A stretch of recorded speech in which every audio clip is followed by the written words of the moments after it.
लोकतंत्र को समाप्त करने पर तुला है, संविधान के साथ खिलवाड़ कर रहा है। उस दल में भी लोकतंत्र नहीं, उस दल में व्यक्तिवाद हावी हो गया। थोपा हुआ उम्मीदवार नहीं होता है हमारा। उनके यहाँ एक है तो तानाशाही चलती है, जिसे उम्मीदवार घोषित कर दिया गया उसे स्वीकार करना पड़ता है। झारखंड में 2024 के लिए 14 लोकसभा के शतरंज की बिसात बीत चुकी है। एनडीए ने तमाम अपने चेहरों को, अपने लड़ाकों को मैदान में उतार दिया है। इंतजार है इंडिया अलायंस के लड़ाकों का। हमारे साथ मंत्री मिथिलेश ठाकुर जी हैं। मंत्री जी, इंडिया अलायंस के चेहरे कब तक सामने आएंगे? देखिए, इंडिया अलायंस कार्यकर्ताओं का दल है, कार्यकर्ताओं की पार्टी है और कार्यकर्ता चुनाव लड़ते हैं। हम आयातित उम्मीदवार पर भरोसा नहीं करते हैं और सबसे बड़ी बात है कि हम 365 दिन 24 घंटे जनता के बीच रहते हैं और जिनकी बात आप कर रहे हैं उनका 365 दिन 24 घंटे चुनाव कैसे जीता जाए, कैसे दूसरे दलों के लोगों को डरा कर धमका कर अपने पक्ष में किया जाए, कैसे दूसरी राज्यों में जो उनकी सरकार नहीं है वहाँ सरकारों को कैसे अस्थिर किया जाए, इस पर उनका काम होता है। तो हम तो हमेशा चुनाव के लिए तैयार रहते हैं और अभी आप देखेंगे कि बहुत जल्द एक देर आए दुरुस्त आए की कहावत चरितार्थ होगी और सभी 14 सीटों पर हमारे उम्मीदवारों की, महागठबंधन जो है हमारा इंडिया गठबंधन है, उम्मीदवारों की घोषणा होगी और उम्मीदवार की घोषणा के साथ ही जो आज 400 की बात कर रहे हैं, 400 पार की बात, तो उनके पैरों तले जमीन खिसक जाएगी और मैं कहता हूं कि 14 की 14 सीटें हमारे इंडिया गठबंधन की झोली में आएगी। सर, चर्चा इस बात की भी बहुत तेज है कि लोहरदगा में पेंच फंसा हुआ है। वहाँ चमरा लेंडा जी निर्दलीय मैदान में आने की तैयारी में है। इधर चतरा और पलामू, कांग्रेस और राजद के बीच पेंच फंसा हुआ। अभी तक गुत्थी सुलझ क्यों नहीं पा रही है? कोई भी गुत्थी नहीं है। गुत्थी है तो जो विपक्ष है, भाजपा है, वहाँ है। हमारे यहाँ कोई गुत्थी नहीं, सभी का अपना अपना अपनी अपनी महत्वाकांक्षा होती है और सभी लोग चाहते हैं कि हम चुनाव लड़ें। जो भी राजनीति में होते हैं तो अपनी योग्यता के अनुसार वो चाहते हैं कि हम चुनाव मैदान में आए, लेकिन जब गठबंधन होता है तो बहुत लोगों को योग्यता रहते हुए भी त्याग करना पड़ता है। सब कुछ ठीक होगा, समय पर होगा, दुरुस्त होगा और हम बहुत ही अच्छा प्रदर्शन, अप्रत्याशित प्रदर्शन हमारा रहेगा। इस झारखंड में ही नहीं है, मैं कहूँगा पूरे देश में।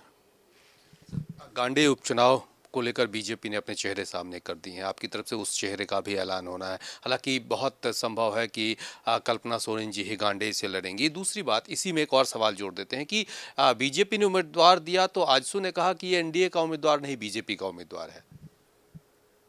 देखिए, वो क्या करते हैं नहीं करते हैं, उस दल में अब कहीं तो लोकतंत्र नहीं बचा। जो आज केंद्र की सत्ता में रहते हुए जो दल लोकतंत्र को समाप्त करने पर तुला है, संविधान के साथ खिलवाड़ कर रहा है, तो उस दल में भी लोकतंत्र नहीं, उस दल में व्यक्तिवाद हावी हो गया है। और हमारे यहाँ पूरी तरह से लोकतंत्र है। जनता, जिस तरह से लोकतंत्र में जनता को खुली छूट है अपना जनप्रतिनिधि चुनने की, वैसे हमारे यहाँ संगठन तय करता है कि कौन उम्मीदवार होगा, न कि व्यक्ति तय करता है। हम सांगठनिक रूप से बैठते हैं, जो दल के वरीय या हमारे गठबंधन के वरीय सदस्य हैं, पदाधिकारी हैं, वो बैठकर एक निर्णय पर पहुंचते हैं। थोपा हुआ उम्मीदवार नहीं होता है हमारा।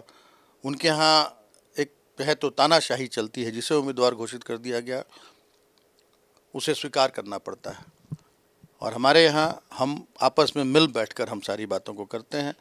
तो हमारे विश्वम गुरु शिबू सोरेन जी, हमारे जो प्रदेश कांग्रेस के अध्यक्ष हैं और हमारे आरजेडी के बड़े नेता, सभी लोग मिलकर हम लोग गांडे, हमारे लेफ्ट के नेता, सभी लोग मिलकर हम लोग गांडे पर चर्चा करेंगे और गांडे में हम लोग ऐसे उम्मीदवार को वहाँ प्रत्याशी के रूप में हम वहाँ देंगे जो जिनको आप कह रहे हैं कि बहुत पहले घोषित कर दिया गया है उम्मीदवार।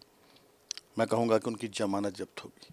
धनबाद वाला विवाद सुन रहे हैं, इधर बहुत चर्चा में है। धनबाद में ढुली महतो जी को उम्मीदवार बनाए जाने के बाद से एक ऑडियो भी वायरल हो रहा है और वहाँ सरयू राय की एंट्री के बाद मामला बहुत दिलचस्प होता हुआ दिखाई दे रहा है।